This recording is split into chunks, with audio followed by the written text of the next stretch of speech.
Hi, everybody. Good morning. Oh, good morning. We got a nice response. I'm Bob, by the way. This is Ben.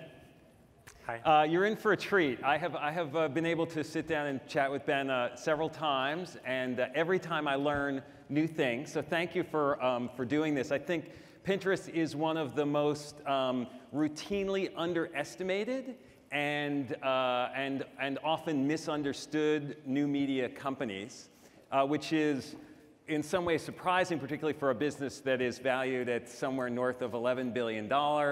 You've raised $1.3 billion in funding, quite a war chest, which I hope we can get into a little bit what you're planning on doing with that war chest, how you're going to make good on that nice valuation that you have. But I do want to start on this broader question of sort of what is understood and what is misunderstood about Pinterest. Many people reflexively sort of talk about Pinterest as being a social network. And there are social features inside it, but you don't really talk about it that way. So can you describe the way you talk about what Pinterest actually is, what the service does? Sure.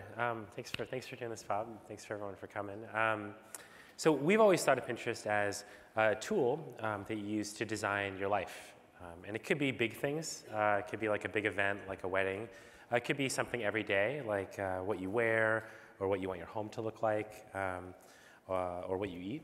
But people really use it to get inspiration and then save the things that they really like and then eventually go take action on those things. That's how we've always thought of the service. There was a discussion earlier when Michael Roth was here about this sort of duopoly between Facebook and Google, and it sounds like sometimes people talk about Pinterest as being more like Facebook, and in some ways you talk about it sounds a little bit more like it's Google, like it's more about sort of search and finding specific things. Yeah, it's about discovering things, and that's a term that we use a lot because often what we find is that people, they don't know what they're looking for until they see it. You know, you ask somebody, what does your dream living room look like? What's your personal sense of style? They would have trouble describing that in a few keywords.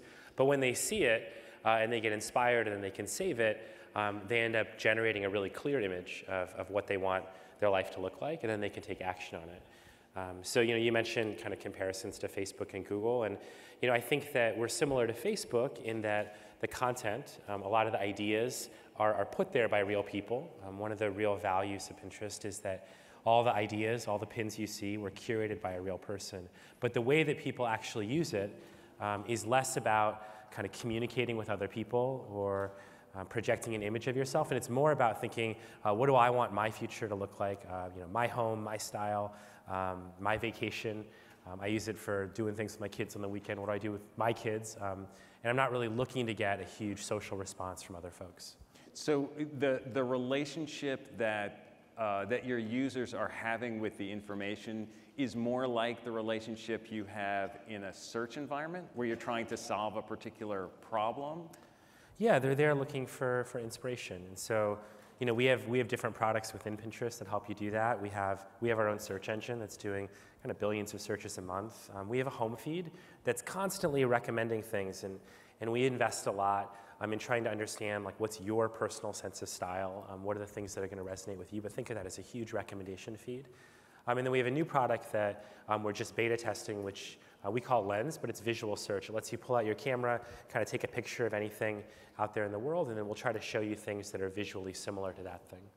So in this context, since this is an advertising gathering, right? What is the brand's relationship to this content that's going on? How does advertising work? Is it like Facebook? Is it like Google, or is it only like Pinterest, only like it's its own thing? Yeah, I think that what's special about Pinterest, and I think the reason that a lot of advertisers have been excited about it, is that the people on Pinterest are in a very, very specific mindset. Right? They're not there to talk to their friends or to share photos of what happened last night. They're there to get inspiration for themselves. And so that open-mindedness and that interest in discovering something new is something that I think is really attractive for advertisers. And then what they're there to discover it's very often a good or a product or a service created by advertisers. If you're going to say, hey, I want to find new clothing to wear to work, unless you're a tailor, you're pretty much looking for clothing created by a brand or a store. And so there's a really tight alignment between the mindset of people on Pinterest, that's open-minded, they're looking for new ideas, the context of what they're looking for, and then with our advertising product, we try then to match that up with easy ways to reach the people you're looking for, easy ways to measure whether you're driving awareness or whether you're driving sales, just to make it so it's very easy to spend on the platform. But if I'm an advertiser on the platform, am I thinking about this as sort of a brand exposure opportunity, you know, or is this more? Am I like, how far down the funnel am I for someone who's whatever planning, you know, redoing their home or something like that? Like, well, I think it depends upon kind of the brand's objective. But like if you take an example, like my wife and I moved into a new place because we had another kid. When you talk about designing your future home, usually people will start from inspiration. They won't know exactly what they're looking for, so they'll pin, you know, places that they aspire to live to, and then as they get a clearer and clearer idea, like I need a place for my 2 kids, they'll get into a kid's bedroom, they'll get into the tactical part of what furniture do I want in there, what color do I want to paint the walls, what toys do I want, where am I going to store all this stuff in the closet.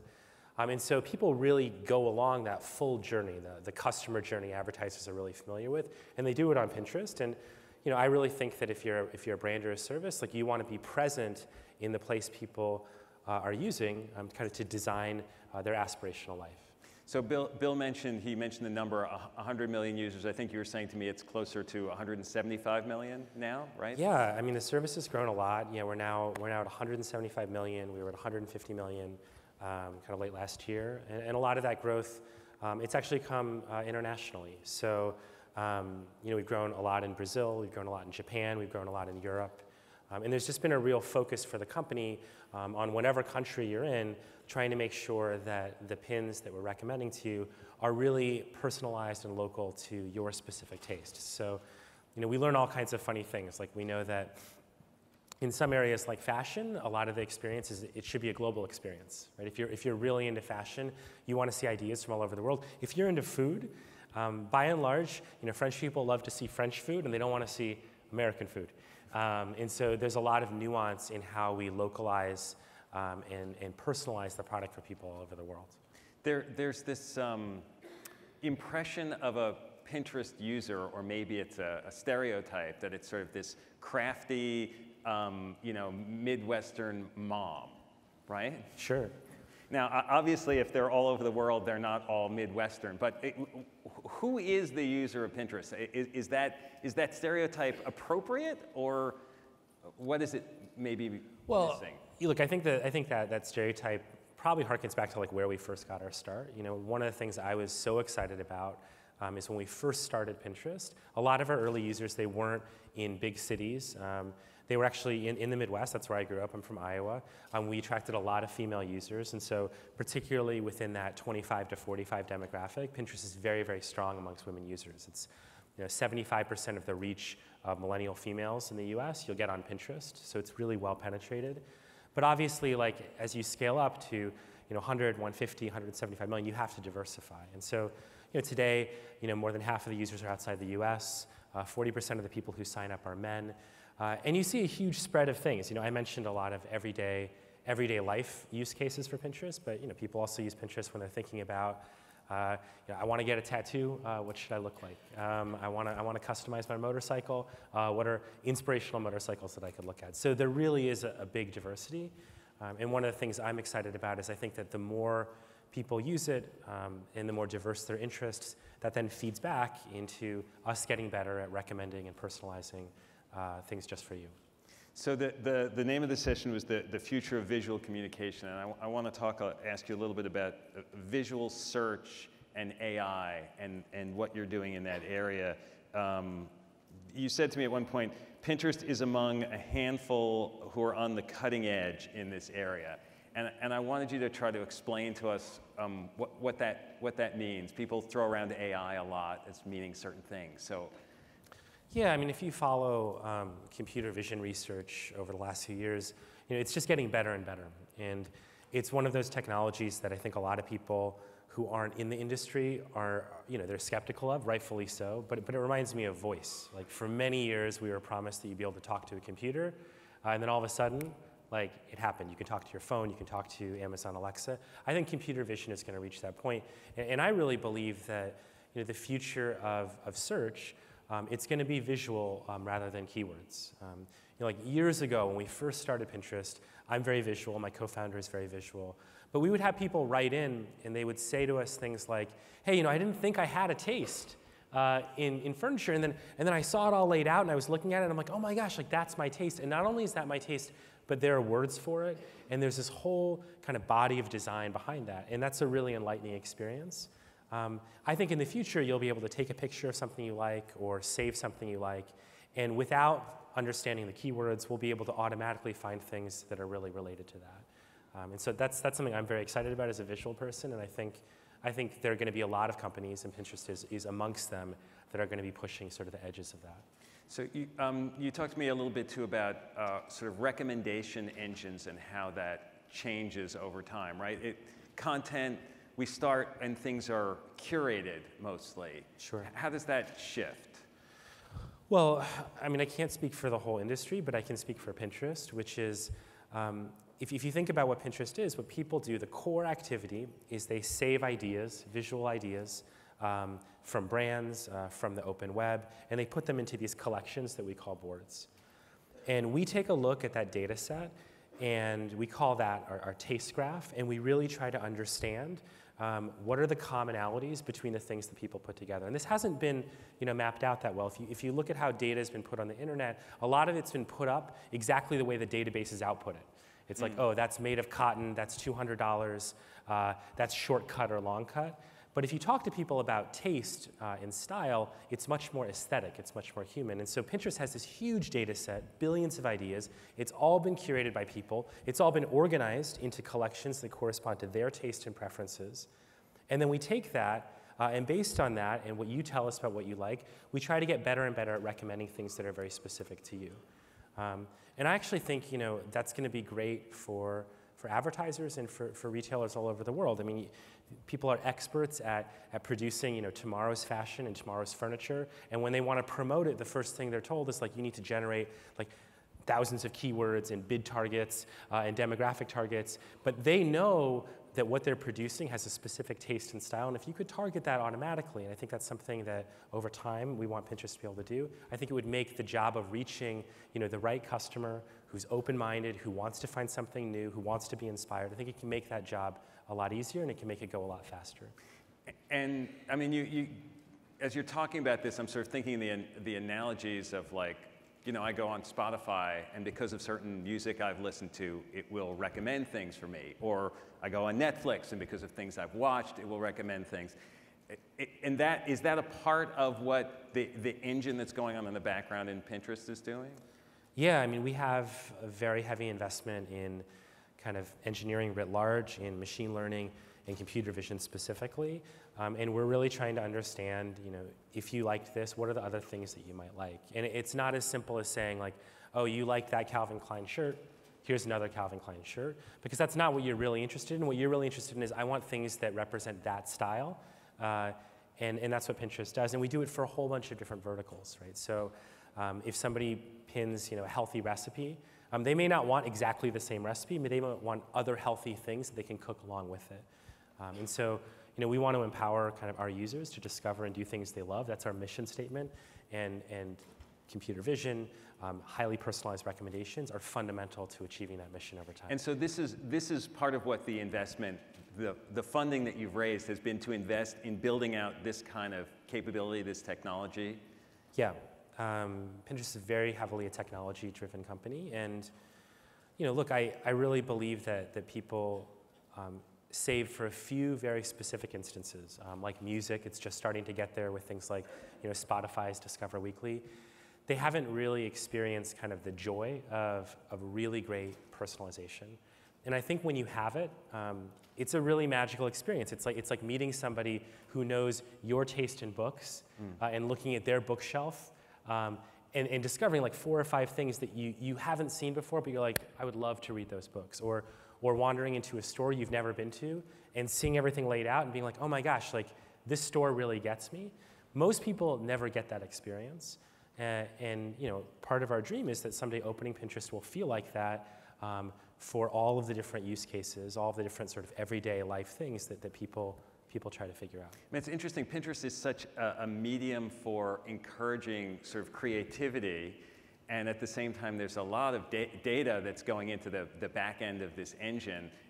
It's often played out sometimes that creativity and data are like at odds with each other as opposed to complementing each other. I'm curious how you think about that, whether through your product or through the way you operate the company. Well, look, I mean, if you go into the studio of every single creative field, architecture, fashion, interior design, advertising, like what do you see on the walls? Right? You see people creating literally mood boards and vision boards of how these ideas can fold together, what are the common themes, and that's not an accident. You know, that process of curating things that mean something to you, of reflecting on it, of thinking about how are they going to fit into your life. That's a very human process, and Pinterest tries to make that faster. And the reason we need so much technology is that there are literally billions and billions of possibilities, but you don't have all day. You're looking at it on a small screen. And so we have to make sure that when you see a set of possibilities that you can choose from and think about making part of your life, you're in the right neighborhood. And a lot of the way that our company thinks about it is like, how do we get you into that right neighborhood, and then let you make the decision on the possibility that's right for your life, and that'll make you feel kind of creative and fulfilled. So last week, you guys announced a new deal with Samsung around their Galaxy 8 and their I guess their AI engine Bixby. You'll be embedded with that in some way. I'm just curious what the goal was for that partnership. Sure. So, you know, I mentioned that we have this beta product called Lens. And what Lens tries to do is you take a picture, and it tries to find not the exact item, but items that are in the same theme or category. And maybe after this, we can show a video of what that product looks like. But what we wanted to do with Samsung was kind of put that in front of more people. You know, the more people that it's in front of, the more data comes in, the better the quality of those recommendations. So they built Bixby in their default camera app. You can take a picture and you can look things up, and it has sort of two options. One option is provided by Amazon, and it's like, I want to find out that book or that product, can I buy it on Amazon? The other is powered by Pinterest. And so, you know, we don't know where it's going to go, but we're excited about it. Obviously, Samsung is a great company. You know, they build some of the best phones in the world, and so, you know, we're just excited about the opportunity to put that product in front of more people and hopefully let them explore it, try it, find out what's useful, and then use that information to try to make it better for everyone. Do you have a video here of this, of Lens? We do. We don't have it in the Samsung device that was just announced. Mm-hmm. Do we have a video of the product? I don't know.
So does it work exactly the way you want to yet? It's getting there, right? It's getting there, yeah. I mean, I'll tell you, like, I was using this weekend. Like, I took my kids grocery shopping, and like, you can take a picture of ingredients, and it can show you recipes. I don't know, we were by the flower stand. You can take a picture of flowers. It'll say, hey, these are the kinds of flowers it is. You can go into a room, and you can say, hey, I want rooms that kind of look like this. And it's definitely not perfect. I mean, we called it beta for a reason, but we wanted people to try it out. And we wanted people to try out, you know, what do they find it useful for? What do they want to see more of? And the way these technology products work, especially products that depend upon deep learning and depend upon a lot of data, is you need that feedback loop to be turning. That's how it gets better. It doesn't come out of the box just working. And so, you know, we wanted to put it out there and see what folks do with it. So I noticed in those images, I mean, there are a lot of beautiful things. There aren't a lot of brand names in there, or there aren't a lot of brands mentioned, which I tend to have that experience across Pinterest. Is that a good thing for brands, or is that a challenge for them to like how you integrate your brand into this? Well, I think for Pinterest, very often the object is the center of attention. But look, the majority of those objects were made by a company, right? Like every piece of furniture, every piece of clothing you see, they come from somewhere. We try to always put sort of at the center of it the user. We're trying to figure out you as a user, like what's inspiring to you. And then part of taking an inspiration and actually making it literally part of your life is knowing someday, where can I buy it? What other things does that brand offer? And I think that's where the opportunity lies for both Pinterest users and for the brands that we want to partner with. I want to shift gears a little bit to the way you run Pinterest internally. There have been a lot of discussions in Silicon Valley lately about the ethics of the values of an organization. Kind of most prominently, some issues that Uber has had. The advertising industry has had its own issues with diversity that come up periodically and was discussed a little bit here earlier. I'm curious how Pinterest is approaching this issue of diversity within your organization and within the Valley. Yeah, it's obviously like a really big topic right now. It's interesting. I think from the beginning, on a very personal level, like I've always thought, and Evan's always thought, that if we can build kind of a more diverse company, meaning people from different backgrounds, different skill sets, it'll lead us to produce better products. And that's just a belief that I have. It comes probably from liberal arts education. It comes from a lot of the companies that I really admire. And so that was kind of one of the intents when we started the company. And what happened with us, and I think this happens to a lot of companies, is we were really small for a while. And then as Pinterest grew, we sort of hit this really fast growth curve. We were growing like more than 100% every year. And in that race to really hire quickly, I think we lost sight of that goal. We were like, oh, we got to fill all these engineering roles. And so, last year, actually I think it was a couple years ago, we started to publish sort of diversity reports on how we were doing on that goal, because we felt like that was one step to shining a light on the issue literally for us as a company. And then we followed that up and we started to actually set goals. Goals in terms of hiring, goals in terms of building a leadership team that represents more diverse backgrounds, whether that's women or underrepresented minorities. And so that's been a big theme at the company. We talk about it a lot. And I don't think that we're kind of where we want to be, but we've seen since doing that, we've made a lot of progress. But it's definitely a challenging issue, both for one company to really try to tackle it. And then it's also important to me because I think as an industry, you want to be proud of the industry you're in. I'm actually extremely proud to be part of the technology industry. I love technology, but that's obviously an area where it's just lagging really, really far behind. Yeah. And so, so do you feel like that the industry, I mean, as you say, there is talk about it, but is there enough actually being done? I mean, I know there are questions about, well, the pipelines aren't good enough in certain ways, certainly for engineering. Like, are there radical things that, because the tech industry is known for radically disrupting, and yet in this area, you guys are sort of struggling. Look, I mean, I think there's some companies that are doing pretty progressive things. I mean, we're not the only company that's gone out and tried to set goals. We place a real focus on leadership hiring. And then behind recruiting, which is where a lot of people focus, then there's a much more important question of like, how are you literally building a culture that is inclusive of people with a lot of different backgrounds? And that's actually like where all the real benefit comes. But you asked a different question. You're like, is the tech industry doing enough? Like, probably not. Like, that's why you don't see the numbers moving that quickly. And for companies that are in the tens of thousands of people, the challenge looks very different just because the physics of moving a 30,000 person organization. Because of the volume of people? Well, just literally, like when you have a huge organization with really poor representation, if you just want to move percentages, it just takes a lot longer. I would say the positive thing is that dialogue is now very open, whereas before it wasn't. But there's still a really long way to go. we always say this when we talk about it, like we want to work with other companies that are figuring it out, because we definitely haven't figured it all out, and we're extremely transparent about things we've done that work and things we've done that haven't worked, because we feel like over time, that'll make the industry as a whole better. So Snapchat and Snap recently had a successful IPO. I mentioned the valuation that your company has. So do you have an announcement for us today about your IPO plans? We don't, Bob. You don't? Thank you for asking. No plans to nothing? No, we don't have any plans right now. I mean, I know it sounds kind of cliche on these like stages, but we really are focused right now on just building that long-term business. And honestly, like we've been fortunate to raise capital that gives us the privilege to be able to have that focus. And we have a lot of work to do. We have a lot of work to do for kind of the folks in this room, for the agencies, for advertisers, and we have a lot of work that's very important to me and my team to make the experience better for our users. Is it just easier to operate when you're private? I mean, is that when you look and see, because you guys could go public, you could generate a lot of attention and. I've never taken a company public, so I don't know, but my friends tell me it's easier To be private. Yeah, I mean, I think it's easier to focus in. It's easier to focus internally on execution. So that's the path we're taking right now. So you mentioned in that run of the things that you need to do, one of them being improving your relationship with agencies or the tools you have with agencies. So what's in the pipeline on those fronts? Well, I mean, I think the biggest thing is, we've always known agencies are really important, but to date, the primary way to buy for an agency has been through our API, through media partners. And so what we hear all the time is that we want to be able to buy directly, and we want to be able to actually have access to sort of the insights, literally the data insights in the platform. And so that's something that we'll be kind of announcing later this year, but I think it's very important that agencies can do both of those things. There are a lot of very relevant consumer behavior insights within Pinterest. You take a vertical like food, we can tell you, that right now for 25 to 40-year-old folks in the US, things like non-dairy alternatives are spiking like 75% this year over, last year.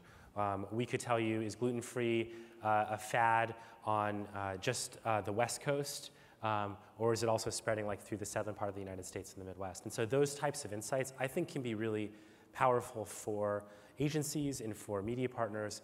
And I think them knowing those insights actually then feeds back into making it better for our users who are looking for that kind of information. So that's something we're working on. We have a ways to go on it, but I am excited about that more direct relationship that we'll have in the future.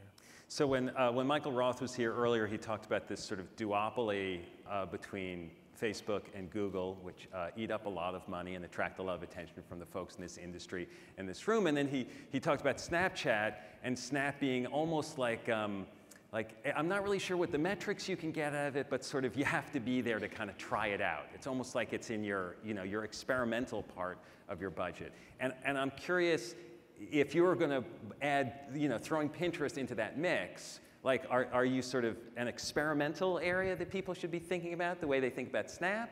Or is there something that allows you to be more specific in what you're offering or that the results are more tangible? Well, I mentioned that the thing that I think is special about the platform is the nature of the consumer engagement, excuse me, and the intent on the platform.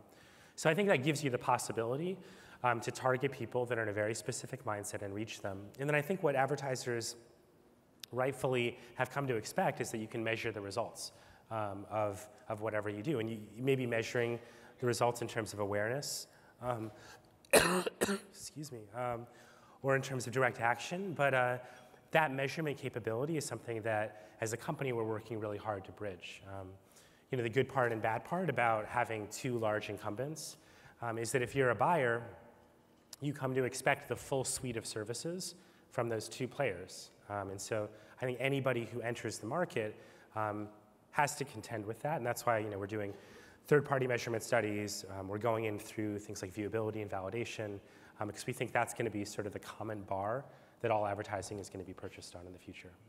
All right. Well, unfortunately, we're out of time. I have many other questions for you, but unfortunately, we're out of time. But thank you very much. Really appreciate it. Thank you.